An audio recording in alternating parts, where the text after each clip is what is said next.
Bom, nós estamos aqui no Plaza São Rafael, nos Seminários de Gestão, Tendências e Inovações em Saúde, promoção aqui da Federação dos Hospitais do Estado do Rio Grande do Sul.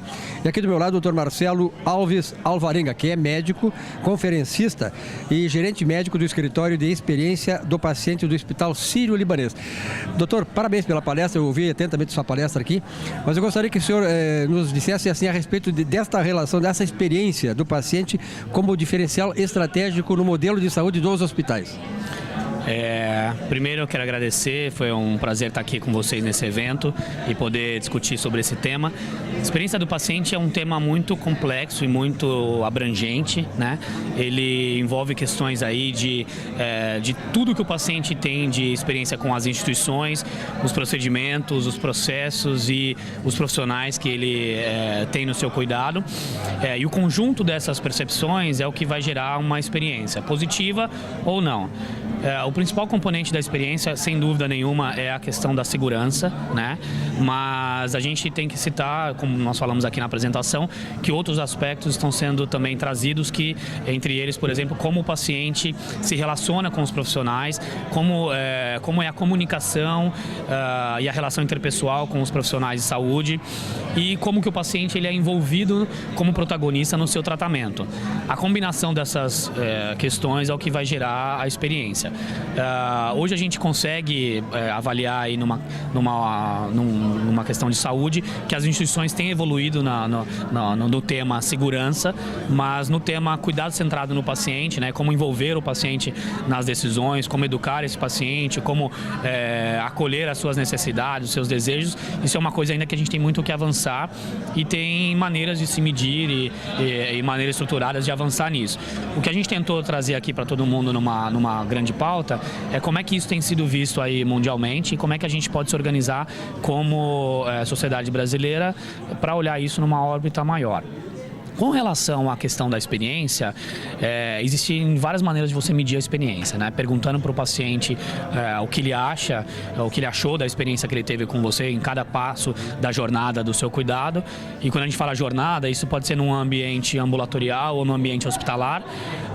E a outra maneira é você medir sob a ótica da instituição indicadores que a instituição no final vai avaliar a qualidade do seu serviço prestado, aspectos de segurança, efetividade e eficiência. Então você pode olhar sobre essas duas vertentes. Acho que uma questão importante que a gente tinha conversado aqui anteriormente é que saúde, num seu conceito maior, ela começa fora do hospital, né?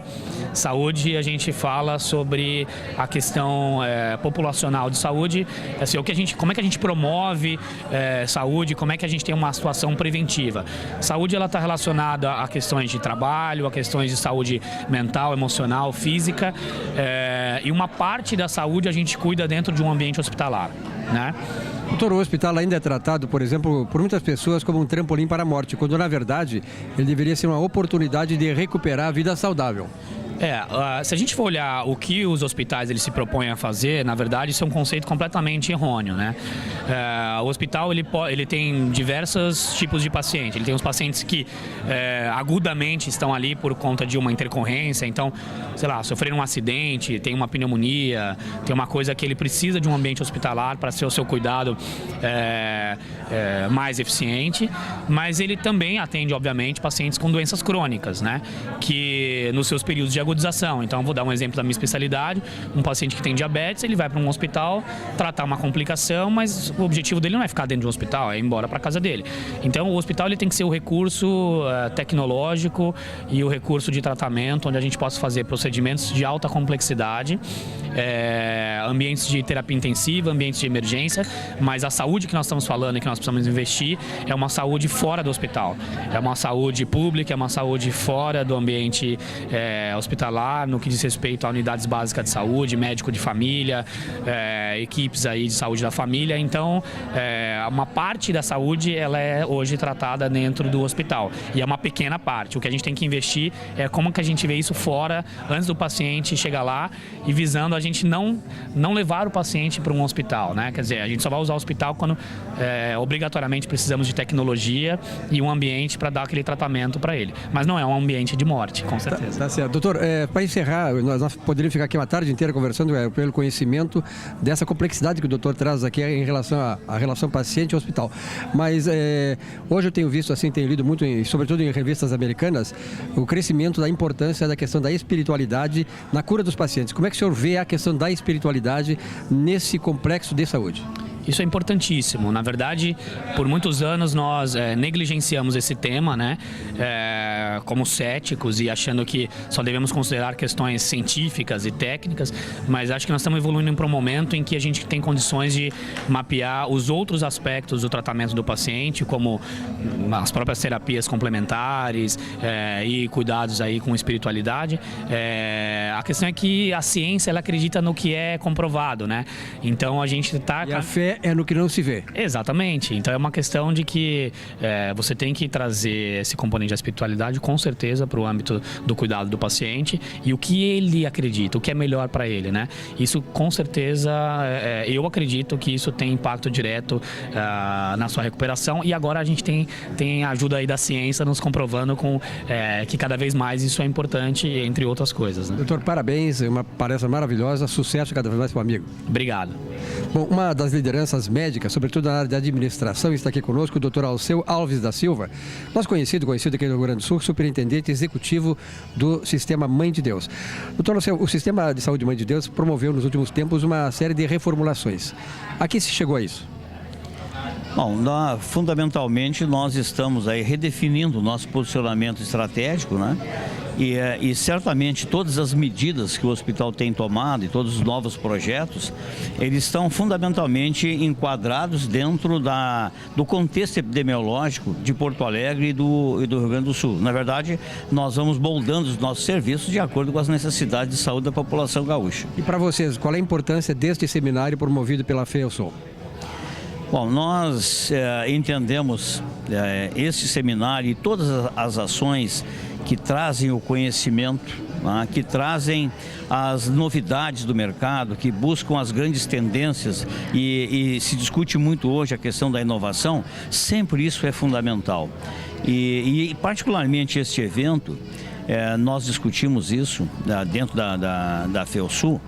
Ele é fundamental porque é uma espécie de resgate. Nós já tivemos no passado uma grande tradição de grandes eventos aqui no Rio Grande do Sul. Com o tempo nós perdemos isso e esse evento ele também tem essa finalidade, né, de dar um passo importante para que nós aqui no Rio Grande do Sul possamos voltar a ser uma referência nas grandes discussões dos temas importantes na área da saúde. Com certeza, e estamos torcendo para isso. Um grande abraço, sucesso cada vez mais, doutor. E para o nosso Mãe de Deus. Ok.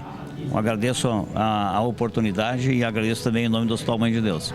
Bom, o doutor Marcelo Pôscolo é conferencista, sócio, auditor e líder de saúde e educação da KPMG do Brasil. A KPMG não sabia que tinha esse segmento? Tem. A KPMG é uma empresa já de mais de 100 anos, a gente tem uma área específica para o setor de saúde. Mundialmente, né? Mundialmente, são 155 países. Bom, você veio dar uma palestra aqui sobre os desafios da compliance e as responsabilidades do dirigente hospitalar. Nada mais é do que as regras, né?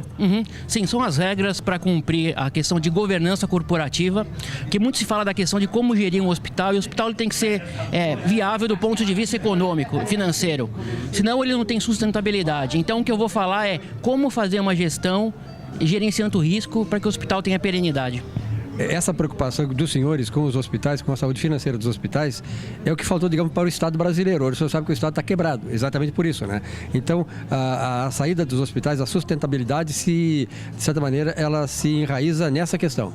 Sem dúvida. Qualquer negócio, se ele não tiver sustentabilidade, gastar menos do que se ganha, não tem continuidade. Então, na iniciativa privada, isso tem sido feito de forma bastante eficiente em alguns setores, e agora é o setor público seguir esse mesmo modelo de negócio.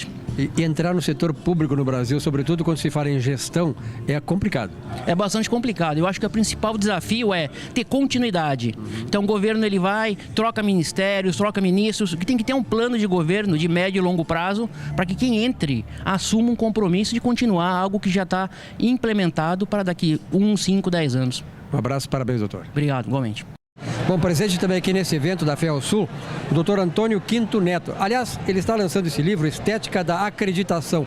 Doutor, o que contém esse livro? Esse livro contém três temas fundamentais. Um relacionado à acreditação, que é a certificação da qualidade dos serviços de saúde.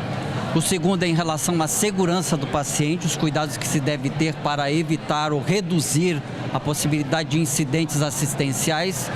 E outros aspectos relacionados à relação dos médicos com a administração dos hospitais. Esse assunto é muito complexo, mas, por exemplo, assim, nos hospitais brasileiros, eu acho que mundial também, aqui talvez com maior grau, é muito grande a taxa de infecção hospitalar. Esse tipo de procedimento visaria reduzir também a infecção hospitalar? Sem dúvida, a infecção hospitalar é considerada uma das referências em termos do trabalho que se deve fazer para reduzir a possibilidade da sua ocorrência, né? Então, taxas de infecção elevadas é sinal de risco para os pacientes e até para os profissionais que trabalham ali. Me diga uma coisa, onde é que o pessoal que está interessado, que trabalha sobretudo em hospitais, gostaria de adquirir o seu livro? Como é que ele faz? Ele deve consultar a FEUSU, Federação dos Hospitais do Rio Grande do Sul, entrar no site, telefonar e terá acesso ao livro. Parabéns, sucesso. Muito obrigado. O Dr. José Henrique German Ferreira, palestrante aqui nesse evento da FEUSU, ele é diretor superintendente do Instituto Israelita de Consultoria e Gestão do Hospital Albert Einstein, em São Paulo. Doutor, o senhor falou aqui sobre o uso do DRG na gestão clínica. Ele pergunta o seguinte: explique um pouquinho o que é DRG e qual é o uso dela na questão do modelo hospitalar que nós temos. Então, é justamente para ver se a gente consegue mudar o modelo hospitalar que nós temos, que o DRG pode vir a ser uma arma importante. Hoje, o hospital é uma casa de comércio, né? Ele compra e vende material, medicamentos e chega numa conta hospitalar cerca de, às vezes, 50%, até mais, % desta conta está relacionado a material e medicamentos. O que nós queremos é que os pacientes recebam um tratamento e uma assistência e que a gente cobre pela assistência, pelo valor que a gente colocou em cima dessa assistência. O que quer dizer isso? Que o paciente seja atendido e o pagamento que o hospital recebe é em função dessa prestação de serviço e não desta venda de materiais e medicamentos. Esse é um ponto. Aliás, esse é o ponto mais importante. E mais complexo também, né? É muito complexo. Dentro disso, o DRG vem como uma das partes, uma das armas, uma das cavalarias que a gente tem que colocar à frente para resolver essa questão que já tem 30 anos no Brasil. O DRG é uma ferramenta antiga, ela tem uns 40 anos nos Estados Unidos, mas ela está começando a ser discutida aqui quase 10 anos, mais ou menos, né? E essa ferramenta leva em conta o seguinte: todo doente que está dentro do hospital, entre dois doentes da mesma patologia, eles podem ter desempenhos e custos diferentes dentro do hospital de acordo com outros problemas que cada um deles possa ter. Então, o paciente, para fazer uma vesícula, pode ficar 3 dias. Um outro que vem fazer uma vesícula, mas que tem outras patologias ou complicações, enfim, N outros fatores, pode ficar 15 dentro do hospital. Então, o custo do paciente de 5 dias é um e o custo do paciente de 15 dias é completamente diferente. O tempo que um ficou e o tempo que o outro ficou também, como você já viu, é diferente. Então, baseado nas questões de tempo e custo, o DRG vai agrupando esses doentes que eles chamam de grupos relacionados. E aí você cria para o seu hospital um elenco de grupos relacionados. E aí você pode colocar, inclusive com outros recursos, para uma dada operadora, para a sua tabela de preço, para o paciente, para seja lá quem for, o que você espera de que tipo de recursos vão ser utilizados num paciente que tem tais características. Então é uma ferramenta financeira, é uma ferramenta de custo, é uma ferramenta administrativa para gerir ou gerenciar a assistência. Que hospitais ou que hospital o senhor diria que hoje usa o DRG para não só digamos, a racionalização de custos dele, mas também do tratamento e, digamos assim, atendendo a necessidade do paciente? Perfeitamente. Você falou perfeitamente correto o que é o significado dessa situação. Poucos hospitais ainda utilizam. Como ele disse, nos últimos 10 anos que isso começou a ser colocado no Brasil. E houve um problema, vamos dizer assim, de entendimento. Nós temos um código de doenças, aí não é de doente, é de doenças, que é acidente vascular cerebral, patologia da vesícula, infarto do miocárdio, tudo isso são doenças e isso obedece a uma codificação famosa que se chama Código Internacional de Doenças. Então se confundiu que o DRG vinha para substituir o Código Internacional de Doenças. E não é isso, ele é uma ferramenta, como eu lhe disse, financeira e administrativa. Então, em função desta confusão inicial, perdeu-se muito tempo com isso. E aí, eu diria que hoje é que começam alguns hospitais a se interessar e entender para que este recurso pode vir para a administração do hospital e da saúde de um modo geral. Por isso que o título da palestra é esse, na gestão clínica e no modelo de remuneração. O modelo de remuneração é isso, eu quero ser remunerado por assistência e não por comércio. Doutor, um grande abraço, parabéns. E muito obrigado.